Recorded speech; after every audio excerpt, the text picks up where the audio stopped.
அம்பாள் அழகின் வண்ணமாக இங்கே எழுந்தருளி இருக்கின்றார். இந்த பகுதியில் வாழக்கூடிய மக்கள் அனைவருக்கும் இந்த அம்பிகை மேல அப்படி ஒரு அதிதீவிரமான பிரியம் உண்டு.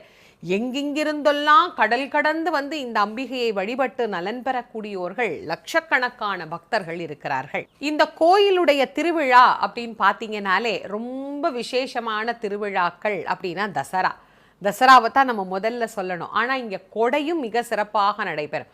கொடை என்பது இந்த பகுதியிலேயே, அதாவது திருநெல்வேலி, தூத்துக்குடி, கன்னியாகுமரி, நாகர்கோயில் இந்த மாவட்டங்கள் எல்லாத்திலையுமே நீங்கள் பார்த்தீங்கன்னா கொடை அப்படின்னு சொல்லுவாங்க. அந்த திருவிழா மிக பிரம்மாண்டமாக நடைபெறக்கூடிய ஒரு திருவிழாவாகும். இந்த கோயில்லையும் கொடை திருவிழா உண்டு. ஆனால் அதை தாண்டி உலகமே அறிந்த ஒரு திருவிழா அப்படின்னு பார்த்தீங்கன்னா அது தசரா திருவிழா. சம்ஹாரம் செய்கின்றாள். மகிஷாசுரன் என்கின்ற அசுரனை வதம் செய்வதற்காக வருகின்ற அந்த அம்பிகை முதலில் மகிஷாசுரனை வதம் செய்கின்றாள். அதற்கு பிறகு சிம்மத்தலை, எருமைத்தலை, கோழித்தலை என அத்தனை தலைகளையும் வீழ்த்து தள்ளி அப்படியே அந்த நேரத்தில் நீங்கள் அம்பாளை பார்த்தீங்கன்னா அம்பாள் அவ்வளோ உக்கிரமாக காட்சி தருவாள்.